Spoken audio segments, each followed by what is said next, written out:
there, Dawn from Raptology here. I am at Raptology headquarters in Iowa City, and today I'm spending some time with my friend Rachel Peregrine Falcon. We thought that since we can't come see you in person at the library for a little while because of the virus, that we would visit with you through the magic of video. So a little bit about us. Like I said, we're from Raptology. Some of you may have met us before when we've done programs in person at the library. We are a wildlife education group based in Iowa City. We have special permits that U.S. Fish and Wildlife and Iowa DNR require for us to have these birds and to bring them out to meet all of you. Rachel Peregrine Falcon is not a pet. She is a wild raptor. So my friend Rachel right here is a Peregrine Falcon. Peregrine Falcons live here in Iowa. In fact, they live all over the world. They live on every continent except for Antarctica. The word peregrine, as a matter of fact, means wanderer. These guys like to build nests on cliffs. Sometimes you will see them nesting on buildings in cities. Up in Cedar Rapids, as a matter of fact, there is a Peregrine Falcon nest on the U.S. Bank building. One thing that Peregrine Falcons like to eat is other smaller birds.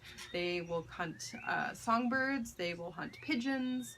So living in a city for them is pretty ideal because there's usually a lot of pigeons in cities for them to have for a tasty meal.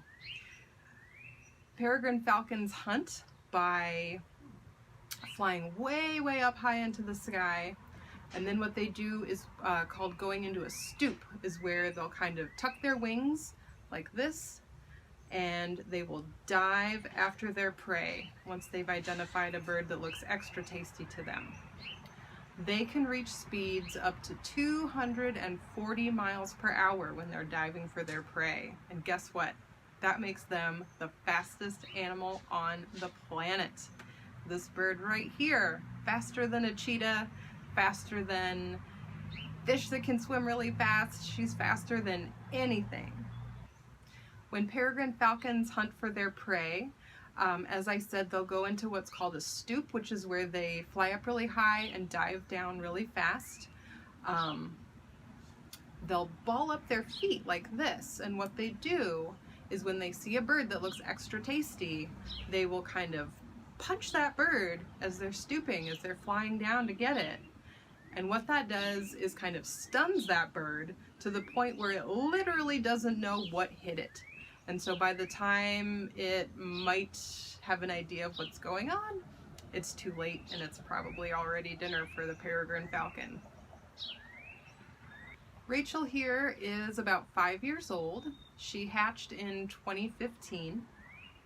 And all of the birds here at Raptology are here because for one reason or another, they can't be released back into the wild. Something happened to them that prevents them from being able to live safely in a wild, out in the wild.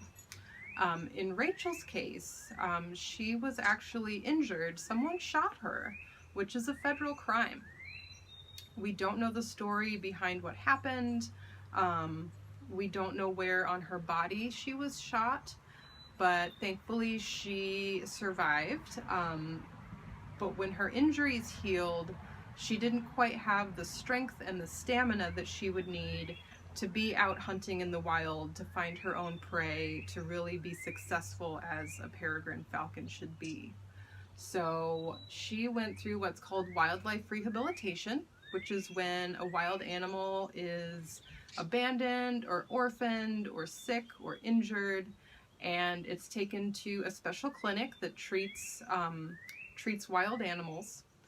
And after she had been treated for her injuries and her injuries healed, she, like I said, she still wasn't quite strong enough to be out on her own in the wild. She might not be able to find her prey. She might not be able to successfully mate and carry on her species. So after a period of being at a wildlife rehabilitation clinic, Rachel came to us here at Raptology just, I think about 3 years ago at this point, and she is a wonderful bird. She and I have worked together a lot. We're very good friends, although, like I said, she's not a pet. I would never try to pet her or cuddle her because she is still a wild bird. She still has those wild instincts that she would have if she was living out in the wild.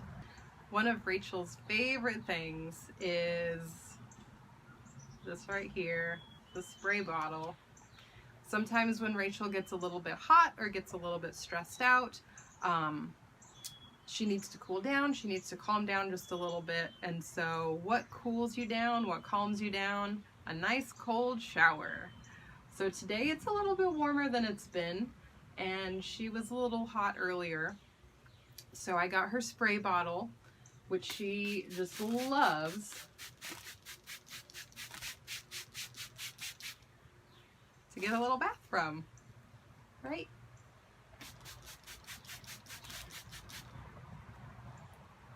Who doesn't love a nice cool shower on a hot day?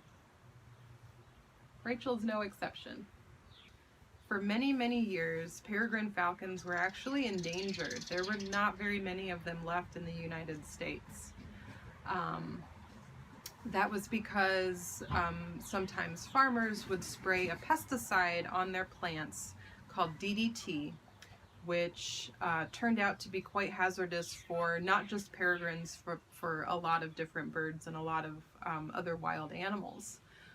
For peregrines in particular, it would work its way up the food chain. So like I said, they eat smaller birds.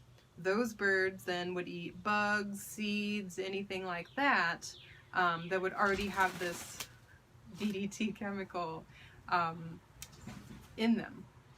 And so when the peregrine falcons laid eggs, their eggshells were so fragile because of the buildup of this toxin. The eggshells would shatter when they sat on their nests, and so there just weren't any more peregrine falcons being born.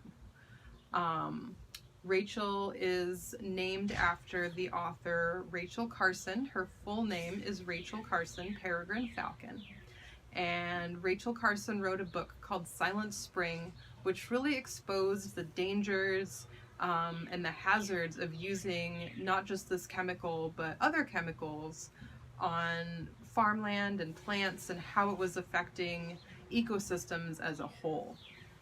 So that might be something while we're all self-isolating and we're quarantined and we're having to learn at home, you can do some research on Rachel Carson and the book that she wrote, Silent Spring, and see what else you can learn about peregrines, eagles, other birds and wildlife that was affected by DDT, which was banned in the 1960s, I believe. You might want to check that to be sure. But after that, peregrines, eagles, lots of other different wild animals, they started to make a comeback. There started to be more of them being born again. So right now the population as a whole is doing pretty good. And part of what we like to talk about, why we like to mention DDT when we talk to people about peregrines, is that we all need to be very vigilant because we don't know what else is out there that could have a really negative and devastating effect on peregrines, on eagles, on all of the wild animals out there that are part of the ecosystem around here. So as stewards of the environment, it's up to all of us to really know what's out there, how we can prevent this devastation from happening. We can be good stewards of the land and to the animals, and we can tell other people about it. We can do things in our own yards. We can let our gardens grow naturally, make sure that we don't litter, pick up after ourselves if we've been fishing, all kinds of things that we can do to help not just peregrine falcons, but all kinds of birds and other wild animals. Well, I hope that you've enjoyed learning about Rachel today, about Peregrine Falcons. We miss coming to visit you at the library, and that we hope that we get to do that again really soon. Rachel here sends her love. I'll give her one more spray with the spray bottle. Whew. She loves it. Well, thank you for watching. I hope that we can come visit you in person very, very soon. Stay home, stay safe, and we will see you when we can.